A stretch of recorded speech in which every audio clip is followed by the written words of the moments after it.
السلام علیکم ورحمۃ اللہ وبرکاتہ۔ اللہ رب العزت کے اوپر پورا یقین ہے کہ آپ سب بہت خیریت سے ہوں گے۔ 8 فروری آ چکی ہے، صرف ایک دن باقی ہے، اور میرا موضوع ہے کہ ہم ووٹ کس کو دیں۔ جیسا کہ 8 فروری کو پورے پاکستان کے اندر الیکشن ہے اور ہم نے ووٹ بھی دینا ہے اور ضرور دینا ہے، اور کس کو دینا ہے؟ یہ ووٹ دینے سے پہلے صرف 2 چیزیں ذہن میں رکھ لیں۔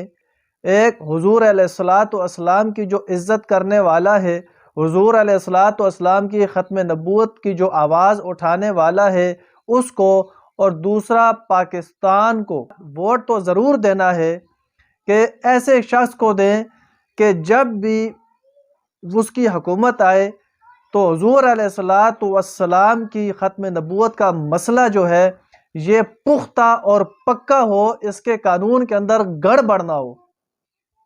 یعنی کہ وہ شخص نہ ہو جس کو حضور کی ختم نبوت کا پتہ نہیں اور وہ ختم نبوت کی شک کو چھیڑے یا اندر سے اس قانون کو ختم کرنے کی کوشش کرے۔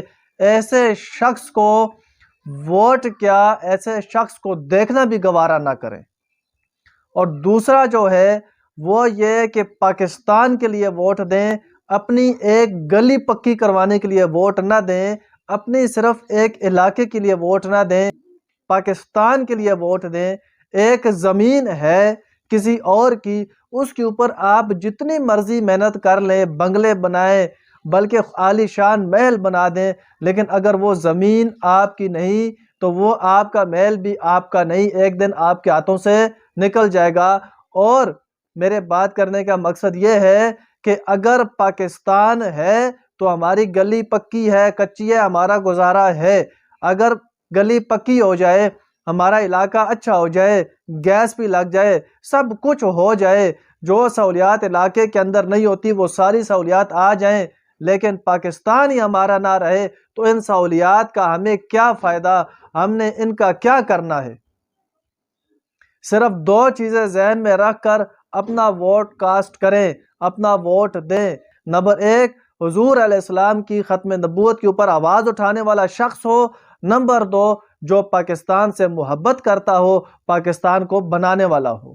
ان 2 چیزوں پہ ووٹ دیں گے، انشاءاللہ تعالی فائدہ ہوگا، نقصان نہیں ہوگا۔ اور گھر سے نکلیں اور ووٹ لازمی دیں۔ یہ ذہن میں نہ رکھیں کہ ہمارے ووٹ سے فلان تھوڑی بنے گا، فلان تھوڑی بنے گا۔ اگر ایسی بات ہوتی ہمارے دروازے کے اوپر لوگ ووٹ مانگنے کے لیے نہ آتے۔